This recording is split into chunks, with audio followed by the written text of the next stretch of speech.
morning. Good morning. Good morning. Good morning. Happy Monday. Happy Monday. Happy July 21st. Hey, everybody. Ann and Kyle here. We're here to talk about real estate in downtown Chicago. We're with Baird Warner. We have our office in the Gold Coast and we sell up and down the Chicago lakefront. And we love to talk real estate, right? Yes. So today, since it's the middle of the month, we have middle of the month stats, which means comparing to national, talking about some other stuff. And Kyle put together some great information about what's on our minds and some really cool properties to look at. So we've got a great show today. Please stay till the end and make sure that you subscribe and follow us on our socials. Now that I got that all out of the way. How very professional. We've been doing this a while. All right. So stats. I'm going to put it, I was previewing it with Kyle. So of course it's at the last slide and I've done this before where I put it on and then I give everybody a headache, but this time I got it back. So there we go. Let's lose our names. Let's lose the banner. I have to remove a lot of stuff here. I need the coffee gone. I need there we go. Okay. So folks, interest rates, we're going to, they've been hovering under 7. And, at one point last year, we were hoping they'd go to 5, but the market's just been too hot. What can I say? Worries about inflation. So everybody all together says we're going to stay under 7, but there's a difference of opinion as to how far south of 7 we're going to go, and nobody's predicting 5. No. I mean, it's a new normal. As you and I have said before, the last 40 years, the average interest rate has been 7.74. So, we're under the average. It was just a stabilization, right? Yeah. So it's just, we're not on sale like we were before.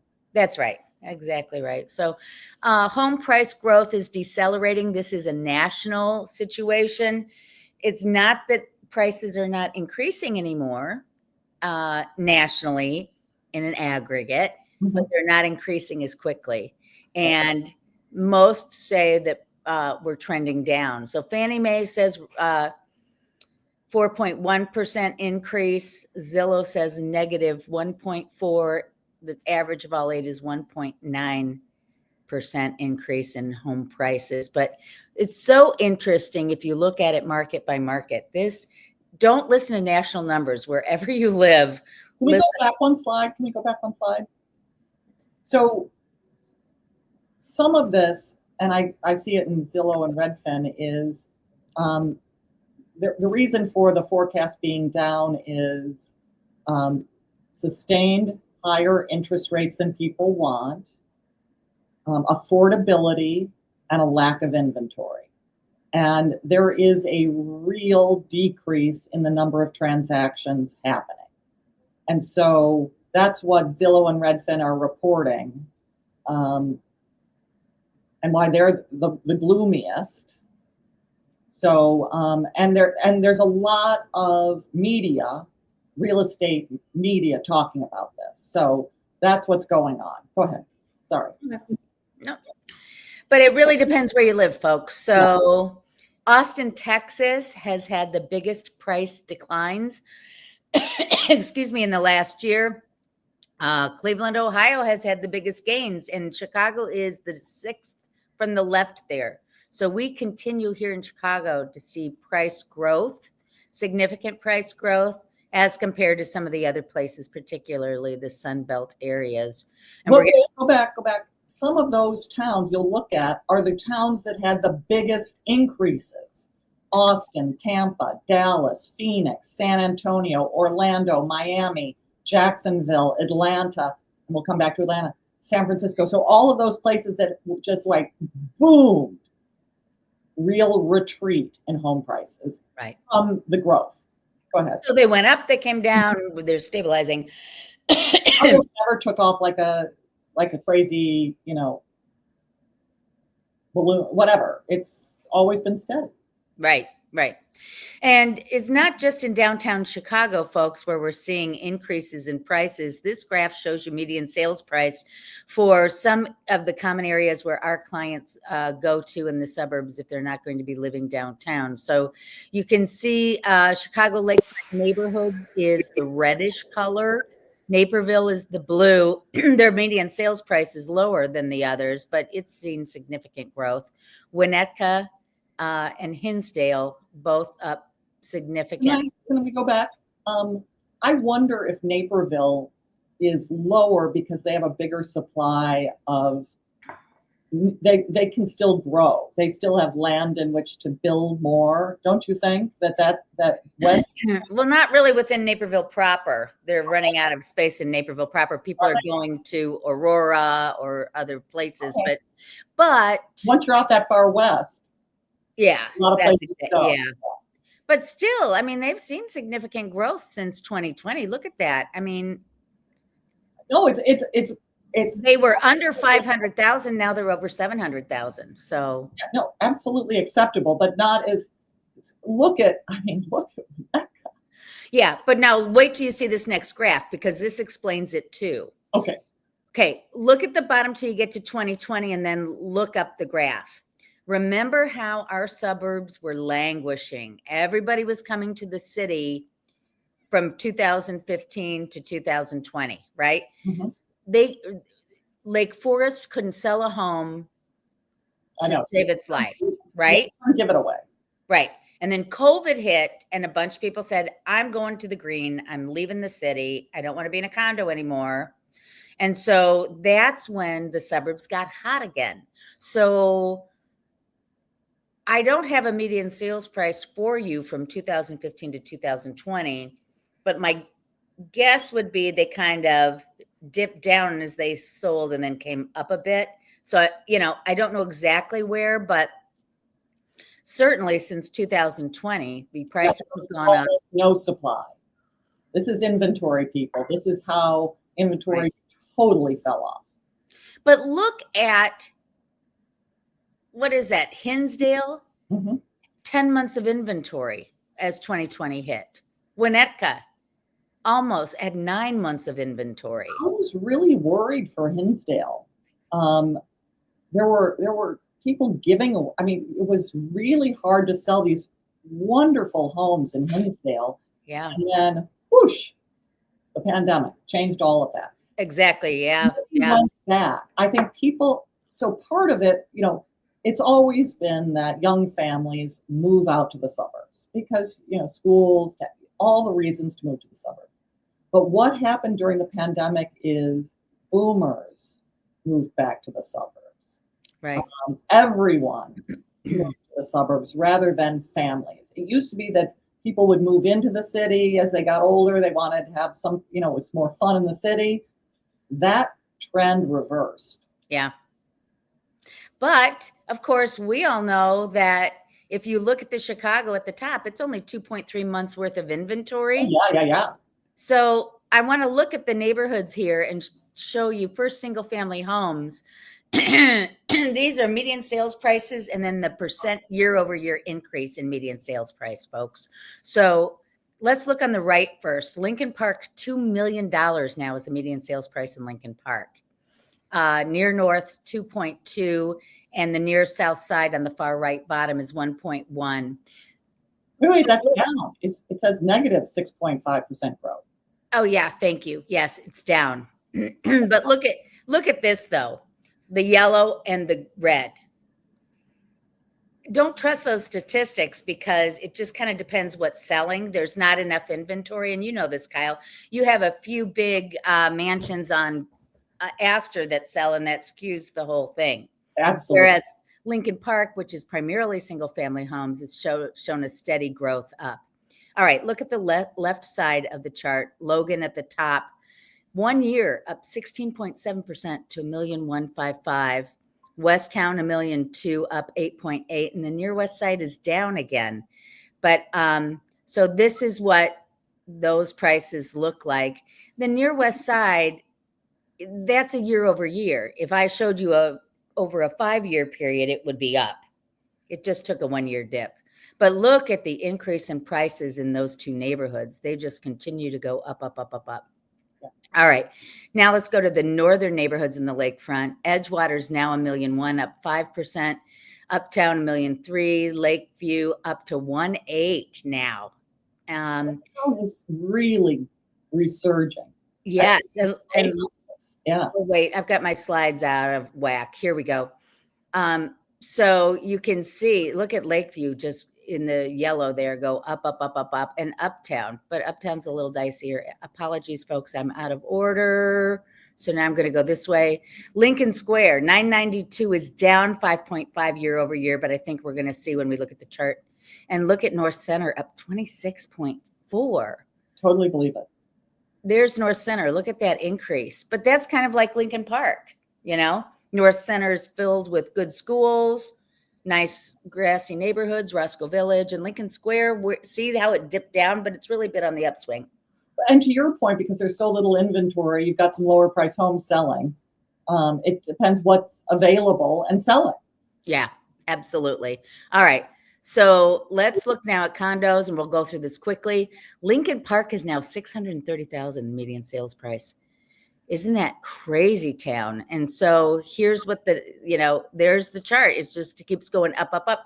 And wouldn't you agree, Kyle, that Lincoln Park is still hot, hot, hot? Totally hot. Totally hot. Yeah. Interesting that the near south side is pretty steady. I mean, a little bit of growth, but not tremendous growth. There hasn't been a lot of new construction. So we're really looking at just resale. Whereas I think you've got with Lincoln Park, some of these, especially with condos, a lot of fancy condos. Yeah, the 3 flat building that's $1 million for a condo kind of things going on there. Mm-hmm. All right, so then if you look at the left side, Logan is now 540, Westtown 585. Here's what their graphs look like. You can see just steady increases. Near West Side, that's like just, it's like UIC, but then just above 290. So it goes up to like grand. Yeah. All right. So now up again, Edgewater 285, up 14%.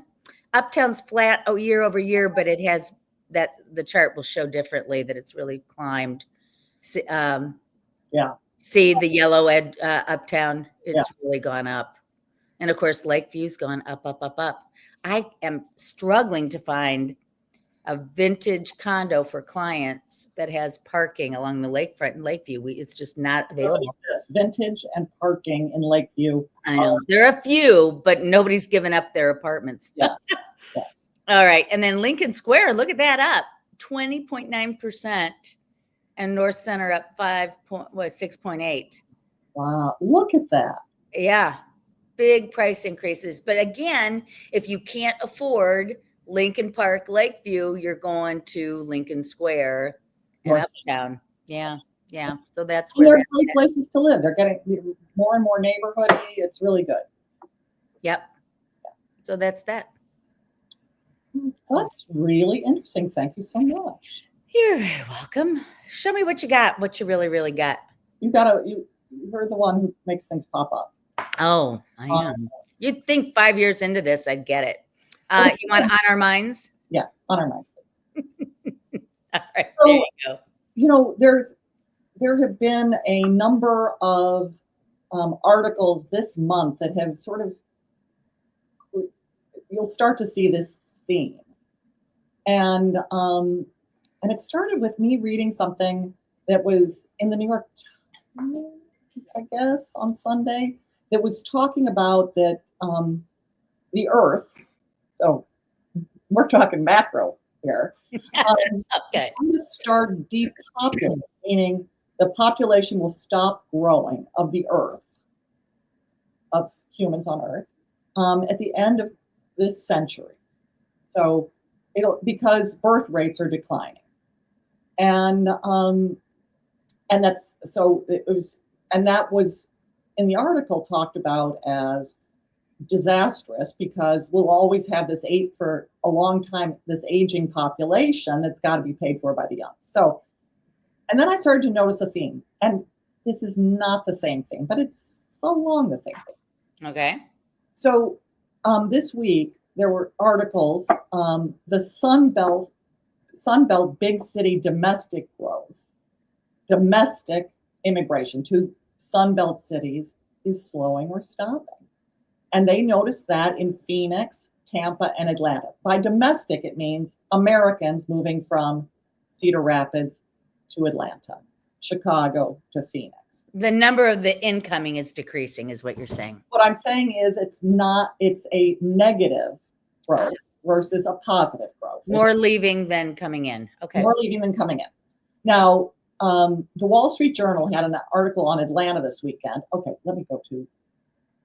So this is the article on in Atlanta, and it's noting that there's weak hiring, a lot of office vacancies. And they noted that a 623 unit apartment complex in Buckhead, which is the fancy neighborhood in Atlanta, went into foreclosure because they don't have enough tenants. There is surging housing costs and endless traffic. So Atlanta is less attractive. And Bank of America keeps statistics on change of address data for their banking. Mm-hmm. And it's showing that the big metros in the South are losing steam. Just thought that was interesting.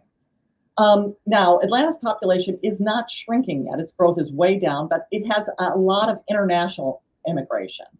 And higher birth rates of immigrants is keeping the actual count of people living in Atlanta positive, the growth of people living in Atlanta positive, but people are choosing not to move to Atlanta, which I thought was interesting. It's down. And this is happening in lots of other cities. And it's interesting. So let's go to the next. Let's see what we've got next. So that I was looking at what are the top 20 hottest housing markets. And if you'll take a look at it, and what makes them top housing markets? The growth, the ones that are growing the hottest. Okay. Growing. Okay. So the top housing market is Springfield, Massachusetts. Okay, I've been to Springfield. Not where I live. Hartford. That's where Tom's family's from. Concord, New Hampshire. No kidding. So what they're noting is that small cities are being chosen by more professionals. They don't want to live in the big cities for the reasons of housing affordability, traffic, quality of life.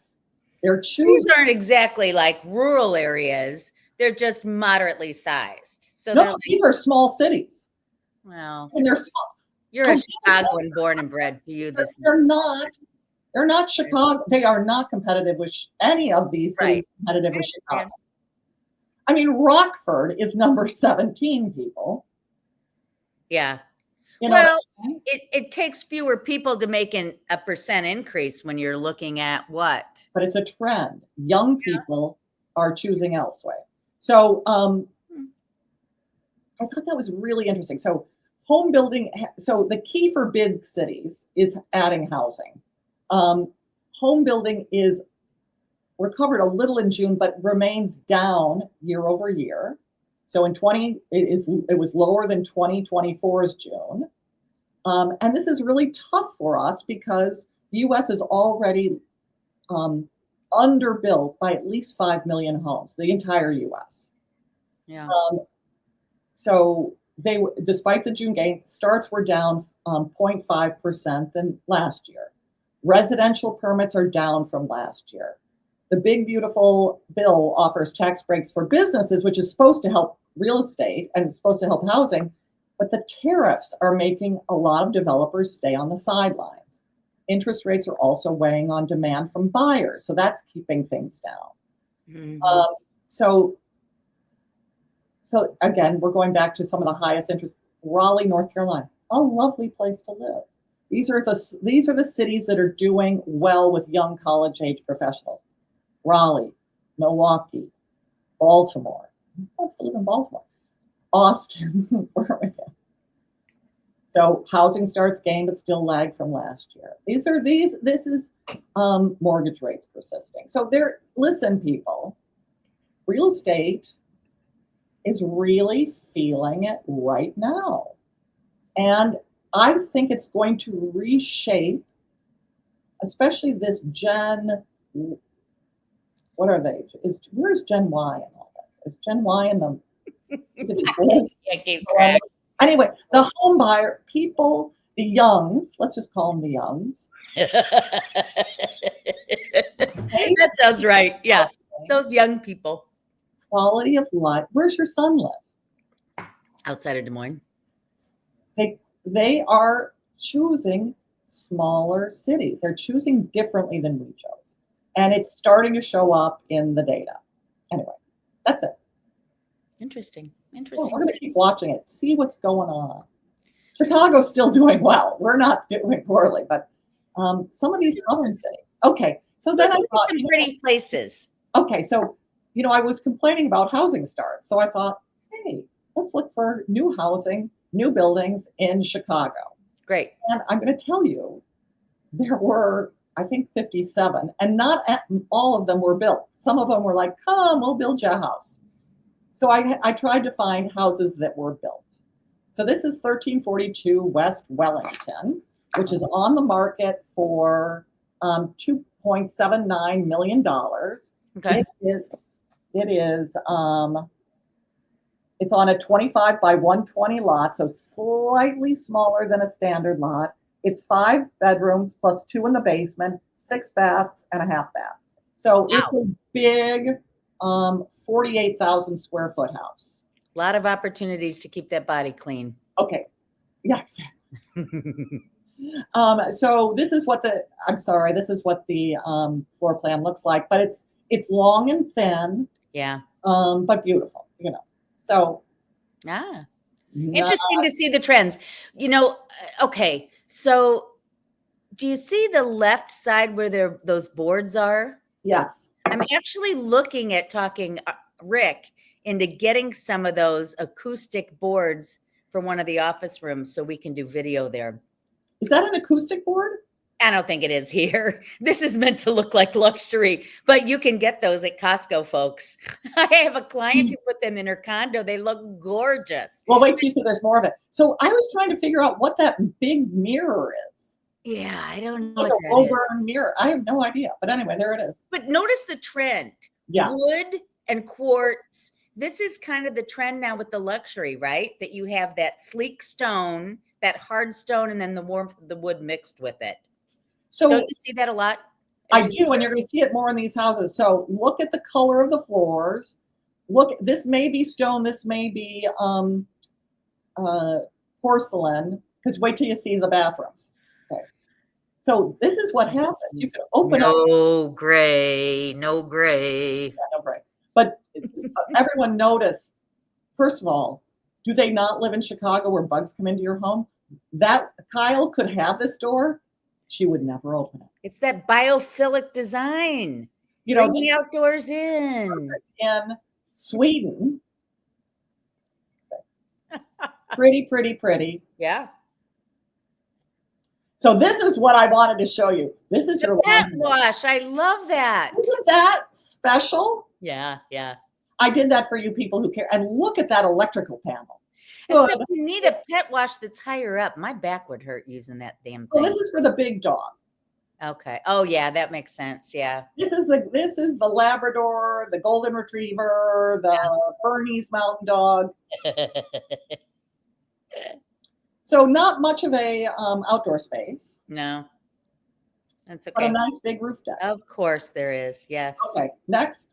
Oh golly, this is fun. All right. Here we go. Next. So next we have, wow. What was really interesting on this, usually with new construction, this is crazy. You don't know how much the taxes are because it's new, but this has the old tax bill, which was $17,000, the one we just saw. Okay, this is 6022 North Iona Avenue. Northwest. Sauganash, people. Sort of Forest Glenny, Sauganash area. And it looks kind of wackadoodle, I think. Yeah. Isn't that technically a wackadoodle design? But you're going to notice the wood, the raw wood. Yeah. Okay. They're So warming it up with the wood, yet they've got the metal roof and they've got the. This house is for young people. Yeah, it is. Notice the stairs. Oh my gosh. So here is the floor plan. It gives you a chance to have a wider home than you would Yes. if you were inside. So let me tell you the lot. 148 by 71 by 169 by 39. That's that you don't get that in Lincoln Park without a $6 million I price printed the wrong one. No, I printed the wrong one, people. This is a different house. Anyway, there's another one that's made like this. That's even a weirder lot. but this is a nice wide lot. Okay. Yeah. So disappointed. I printed the wrong one by the same builder.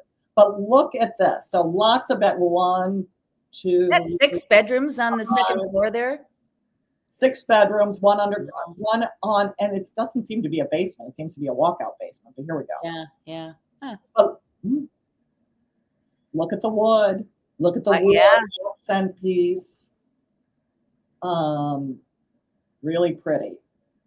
And it looks like wood on the ceiling there. Painted white wood. Yes. Huh. Or whatever you call that. Yeah. Look at the kitchen. Yeah. Very much. The nice raw wood plus the white of the whatever that is. Yeah. Notice backsplashes too, folks. They're sheets of backsplash. We're not doing tile. We're taking the counter up the back. You're going to notice that in the bathrooms. Yeah. That's got to be porcelain. Yeah. But look at how great it looks. Mm-hmm. So please note the bar at the back of the basement. I did that for all the true Chicagoans. I totally respect that. And then I thought this was kind of nice. Hey, this is the trend. These saunas. Sweat out those toxins. So this is new construction, and it's at 2 lots of millions. Wow. So this is their backyard. Nice. Yeah, when you have that wide lot, you have a chance to really have a yard. But it seems to be that's so they have garage and parking pad. So lovely. Interesting. Okay, here's Sealy, 2902. So I tried to get something that wasn't so expensive. People, it was hard to find houses under $2 million, new construction. New construction, right. So this is 1.875, and it's been on the market for only 64 days. It is just under 4,000 square feet. It is 4 bedrooms, 2 in the basement, 4 full baths, 2 half baths. And its lot is narrow. It is 24.44 by 125.19. So let's be specific. Thank you. What? Yeah, I know. Listen, pisses me off too. Okay. Tell me about the color of the floor, everybody. Yeah. Natural is a trend right now for new construction. But that seems to be sort of a gray wall. Yeah. Or a greige. Greige. All the light coming in. So that's the beauty of a corner lot. Yeah, it's nice. But look, notice the difference. They got a tile backsplash, but still the same countertops, same white. I thought it was pretty with the brass colored handles. I thought they did a nice job. Yes. So as I'm putting together the slideshow, I'm looking at the master bedroom. Like, how do I keep the sun out?